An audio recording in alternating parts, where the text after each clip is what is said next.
यह भी कहता है कि विश्वास करने में तो दुष्ट आत्माएं भी पीछे नहीं है ना, है कि नहीं? दुष्ट आत्माएं विश्वास करती हैं कि नहीं, आप लोग बताइए।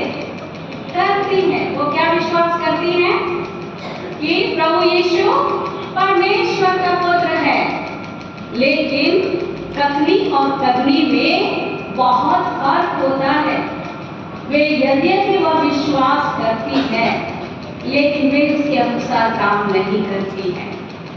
इसलिए प्रभु में प्रिय भाई और बहनों, आज अपने विश्वास को जांचने का एक बहुत सुंदर उपाय यह है कि हम अपने विश्वास को जांचें कि क्या जो विश्वास मेरे अंदर है, मेरे जीवन में है, क्या वाकई में मैं उसके अनुसार काम कर रहा हूँ या कर रही हूँ। जैसा कि हम याकूब के पत्र में पाते हैं, जहाँ की याकूब 2 अध्याय उसका 14 से लेकर के आगे हमें इस बारे में बताता है। वरन हम 18 पद से आगे सुनेंगे, याकूब 2:18 से आगे वचन कहती है, वरन कोई कह सकता है मुझे विश्वास है और मैं कर्म करता हूँ, तो अपना विश्वास मुझे कर्म बिना तो दिखा, और मैं अपना विश्वास अपने कर्मों के द्वारा तुझे दिखाऊंगा। तुझे विश्वास है कि एक ही परमेश्वर है तो अच्छा करता है।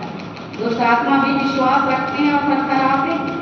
पर हे निकम्मे मनुष्य, क्या तू यह भी नहीं जानता कि कर्म बिना विश्वास व्यर्थ है? जब हमारे पिता अब्राहम ने अपने पुत्र इसहाक को वेदी पर चढ़ाया, तो क्या वह कर्मों से धार्मिक ना ठहरा?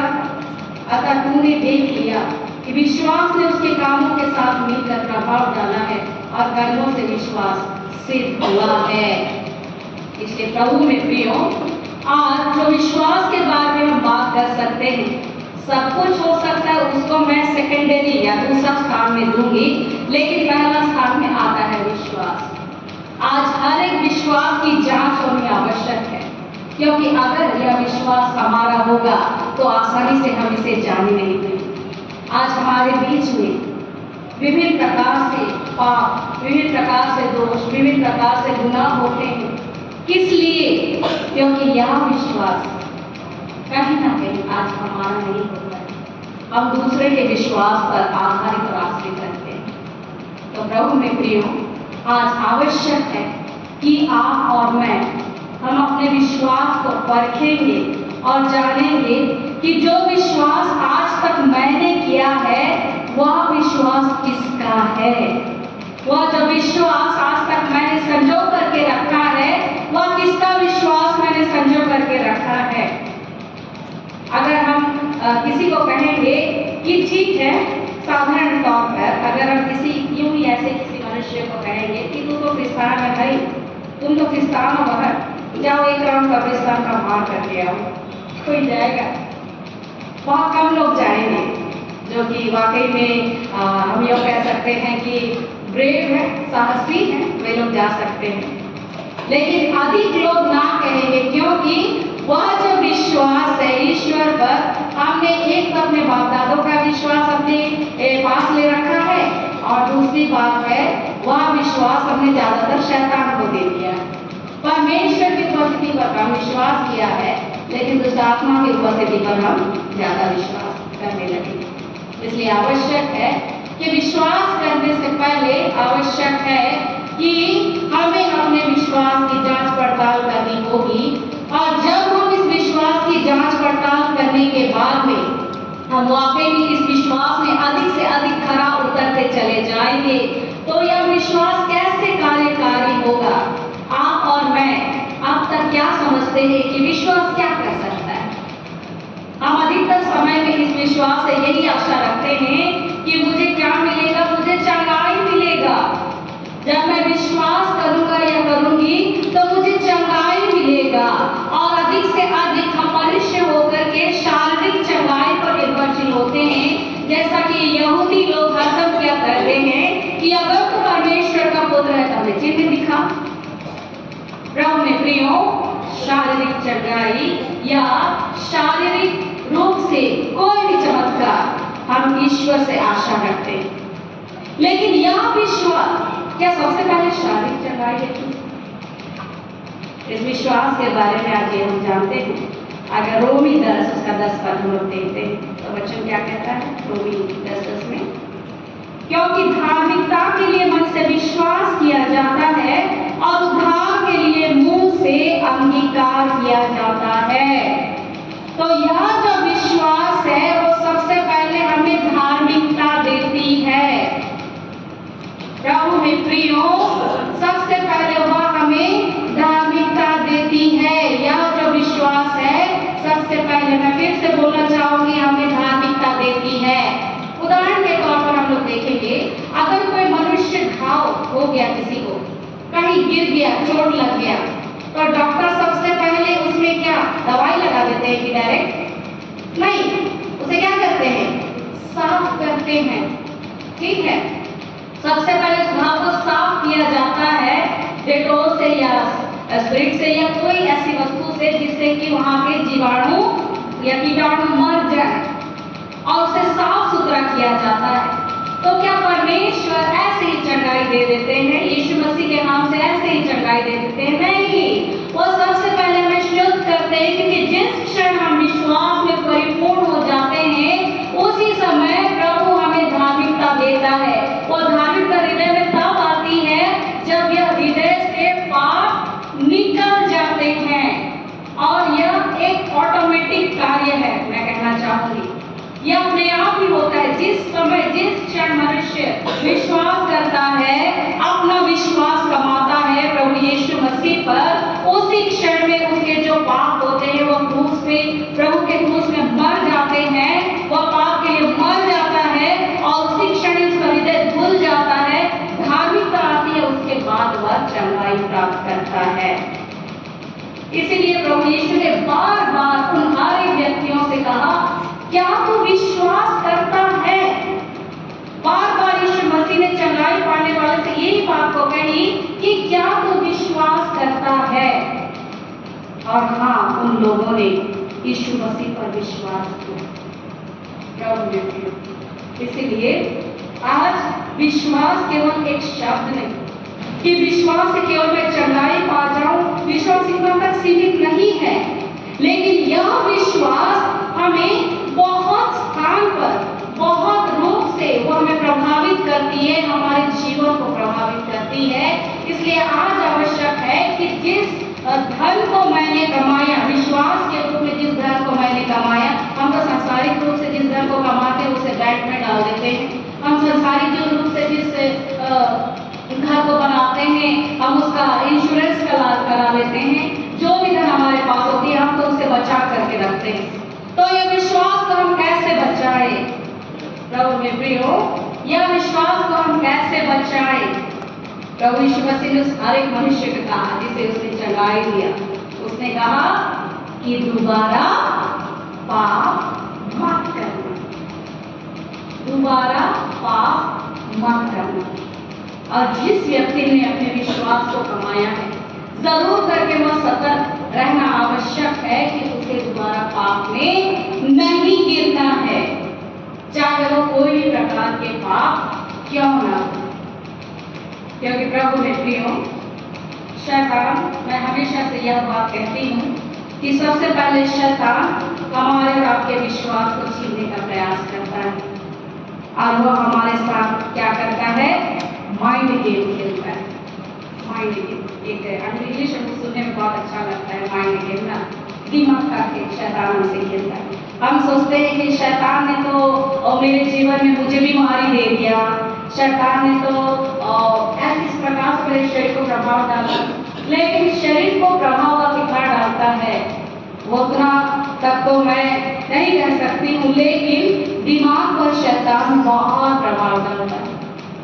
आज हम महाउपवास काल के समय होकर के गुजर रहे हैं, और प्रभु यीशु ने इस महाउपवास काल में सर्वदा हम सबों को पवित्र वचन से यही अगुवाई दी है कि सर्वदा प्रार्थना करो। आज हम फास्टिंग प्रेयर में हैं, अच्छी बात है।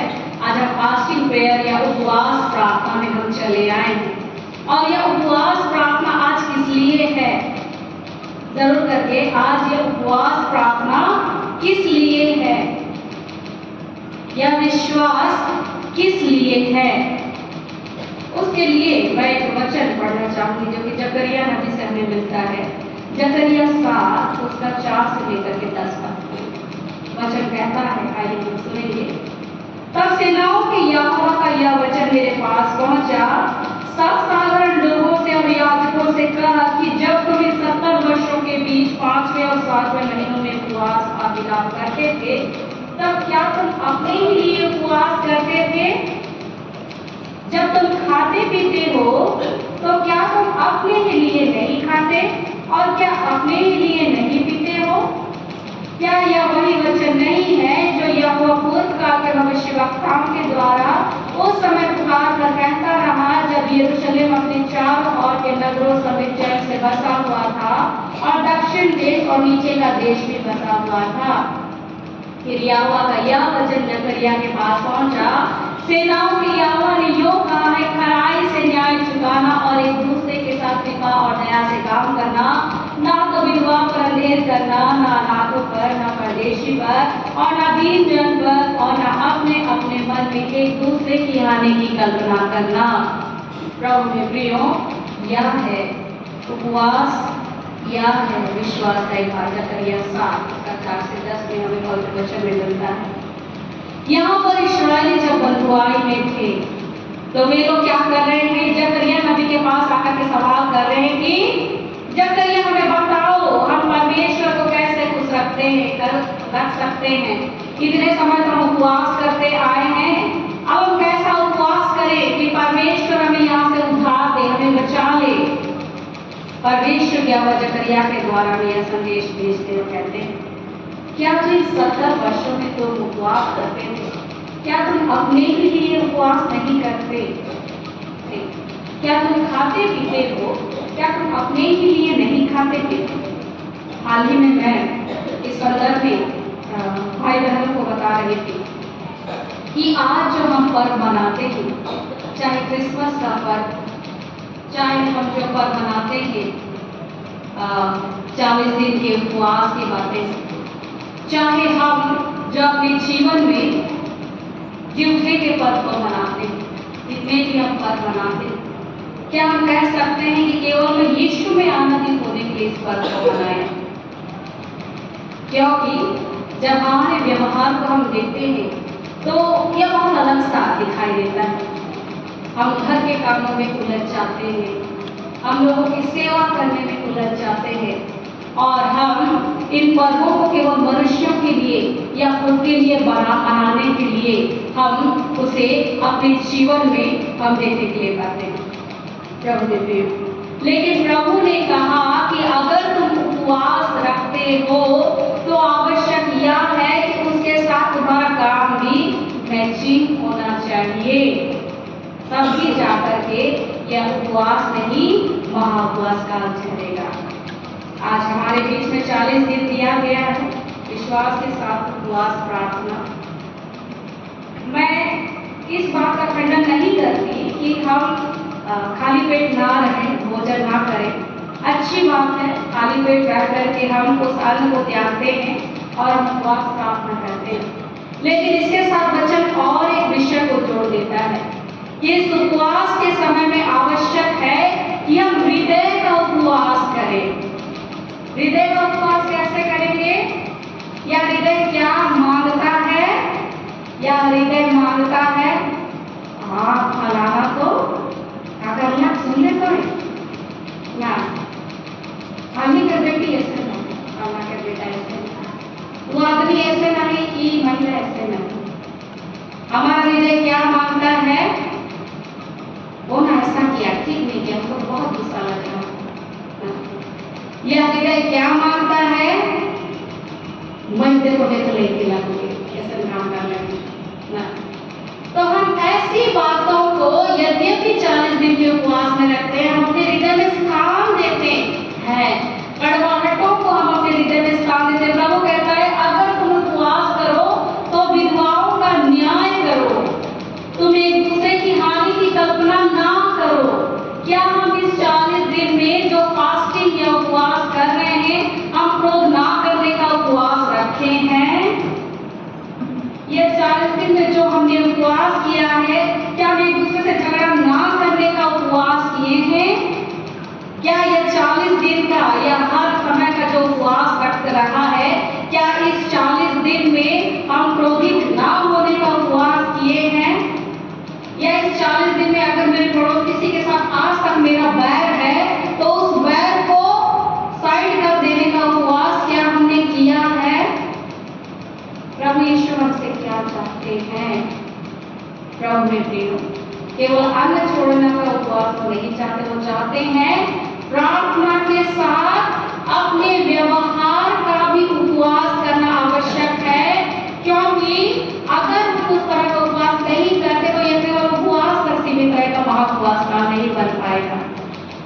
इसलिए खाने पीने का उपवास के साथ साथ एक मनुष्य को आवश्यक है कि वह मन का भी उपवास करे, वह सांसारिक अभिलाषाओं का भी उपवास करे, अपने मन की बुराइयों को छोड़ने का भी उपवास करे, न केवल 40 दिन तक लेकिन उम्र भर तक, जब तक इस हृदय में जीवन है, जब तक इस शरीर में जीवन है। और तभी जाकर के हमारा उपवास कार्यकारी होगा कि मैंने विनती कर लो, चंगाई पा लो, फिर बेसन के पैसे मिलेगी नहीं, लेकिन क्या और एक महाबुराई को निमंत्रण देता है। परमेश्वर ने दुष्टात्मा में क्या कहा? जहाँ की जब एक हृदय झाड़ा बुरा रहता है तो एक आत्मा निकल जाती है, सब जगह जगह ढूंढती है, आता आती है, देखती है खाली है। हमने तो यहाँ धार्मिकता को नहीं बसाया है, खाली करके रखा है, हमने से 7 बुरी आत्माओं को ले आती है। इसलिए वो मनुष्य की पहली दशा उसकी पिछली दशा से भी क्या होती है? बुरी हो जाती है। इसलिए आवश्यक है प्रभु में विश्वास चलेगा, इस रूप से खुद का विश्वास कमाने से विश्वास चलेगा।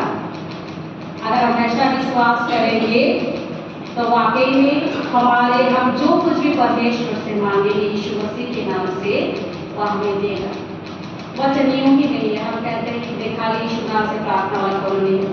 अगर वो विश्वास मेरा खुद का है तो प्रभु यीशु मसीह प्रतिज्ञा करके गया है कि जो कुछ तुम मेरे नाम से पिता से मांगोगे वो हम जरूर करके तुम्हें देगा।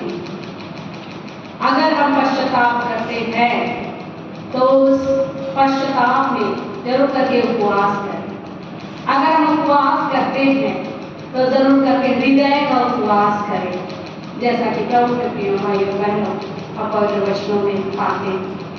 क्योंकि प्रभु यीशु मसीह ने कैसा पश्चाताप किया होगा, कैसा पश्चाताप किया होगा यीशु मसीह ने उस हर एक पाप का जो हमने किया। वो कैसे पाप थे?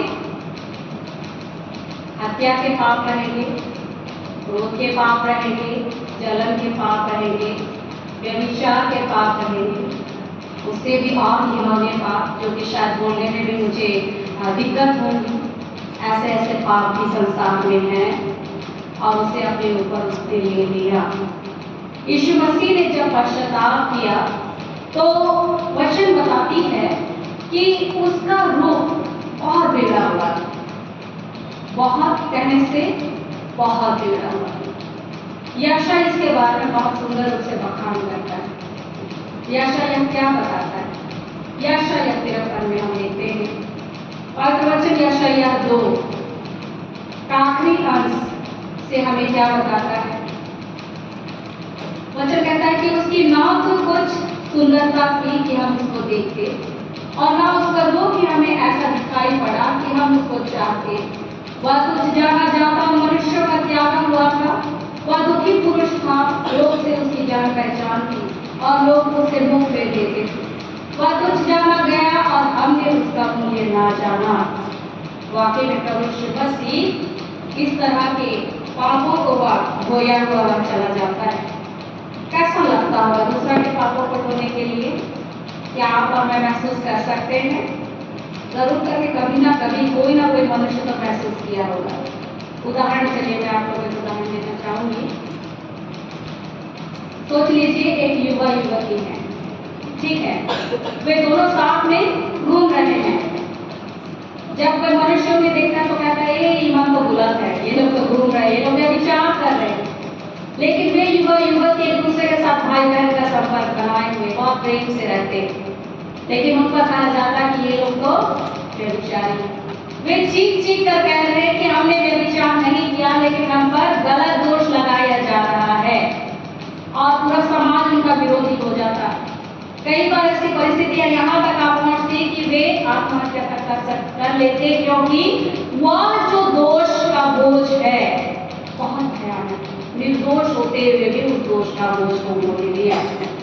फिर हम देखते हैं कोई मनुष्य अगर चोरी नहीं किया होगा, आप पूरे एक तरफ हो जाएंगे और कहेंगे कि आपने चोरी किया है, आप चोर हो। उस वह मनुष्य रोता बिलखता अपने आप को असहाय सा महसूस करता होगा और उस दिन उस पाप के बोझ को वो अकेला ढूंढता होगा जिस पाप को उसने किया है। यीशु मसीह भी वैसे ही हमारे पापों का बोझ उसने ढोया प्रभु में प्रिय। उसने वह कोई काम नहीं किया, लेकिन हर बात में उसे निंदा किया गया, हर बात में उसे टॉर्चर किया गया, हर बात में उस पर टोका गया, हर बात में हम देखते हैं उस पर कोड़े बरसाए गए और उस दुख को उसने अपने ऊपर उठाया और उस पाप के लिए उसने पश्चाताप भी किया और अपने प्राण को दिए। यीशु मसीह क्या कहते हैं उन स्त्रियों को जो उनके लिए रो रहे थे? यीशु मसीह कहते हैं कि मेरे लिए मत रो। इसके लिए रो? अपने लिए और अपने बच्चों के लिए, क्योंकि अगर ये मेरे साथ ऐसा करते हैं तो तुम्हारे साथ क्या कुछ ना होगा। जरूर में प्रभु के प्रियो, आज हम इसलिए ना रोए कि प्रभु मैं क्रूस में चढ़ गए, आज प्रभु मैं मोह गए। नहीं, आज वो यीशु मसीह परमेश्वर के दाहिने हाथ जा बैठा है और वह पूरा अधिकारी होकर के वो वहां पर बैठा हुआ है। हमारे लिए बहुत ही आनंद की बात है। आज रोना किस लिए है? मेरे खुद के लिए मुझे रोना है, मेरे बच्चों के लिए, क्योंकि प्रभु में प्रिय भाई और बहनों, अगर मैं आज पश्चाताप नहीं करता हूँ, आज अगर मैं अपने विश्वास को नहीं कमाती हूँ, तो मैं अपने बालकों को भी ये शिक्षा नहीं दे पाऊंगा या नहीं दे पाऊंगी। अपने विश्वास को खुद कमाओ और अपने पापों के लिए खुद पश्चाताप करो, नहीं तो क्या होगा? तुम भी उस पाप के भागी हो जाओगे और पाप के मजदूरी मृत्यु होगी। इसलिए आवश्यक है कि हर एक मनुष्य अपने लिए विश्वास करे, अपना विश्वास खुद कमाए, वह मनुष्य अपने लिए खुद पश्चाताप करे, वह मनुष्य यीशु मसीह के साथ खुद संपर्क साधे और व्यक्तिगत संपर्क ईश्वर के साथ हमारा होना बहुत आवश्यक है। क्योंकि एक आखिरी बात मैं कहना चाहूंगी, हम जो आज आधार कार्ड पाए हुए हैं, क्या मेरे पति के आधार कार्ड में मेरा नाम होगा क्या? नहीं, मेरे लिए मेरा आधार कार्ड चाहिए ना। क्या मेरे बच्चे का काम मेरे आधार कार्ड से होगा? नहीं, उसका आधार कार्ड चाहिए जिससे कि उसका काम होगा। अगर सांसारिक रूप से हम समझते हैं कि मेरा पहचान पत्र के द्वारा मेरा काम होगा, दूसरे के पहचान पत्र से काम नहीं चलेगा, तो हम क्यों यह समझते हैं कि बाप दादों का विश्वास से मैं उद्धार पा जाऊंगा, मैं चंगाई पा जाऊंगा, बाप दादों के विश्वास से मैं सब कर लूंगा? नहीं, सब कुछ अपना खुद का होना चाहिए। इसलिए मैं बार बार यह कह रही हूँ कि हम इस वचन के मनुष्य की तरह नहीं हो जाके मार्को समाचार अध्याय में हमने देखा, लेकिन हमें अपना विश्वास खुद बढ़ाना है, अपने विश्वास के द्वारा खुद उद्धार पाना है, अपने पापों के लिए अपने आप को पश्चाताप करना है और तभी जाकर के प्रभु का अनुग्रह हम पर होगा। क्या जाने हमारे इस प्रार्थना से या हमारे इस विश्वास से और लोग भी परमेश्वर पर खुद से विश्वास करना वे भी सीखेंगे कि मेरा खुद का अनुभव परमेश्वर के साथ जुड़ा होना चाहिए। और जब हम ऐसा विश्वास करेंगे तो प्रभु यीशु मसीह ने सच कहा, विश्वास करने वाले के लिए सब कुछ हो जाता है। उसके बाद हम प्रभु की धार्मिकता पाएंगे।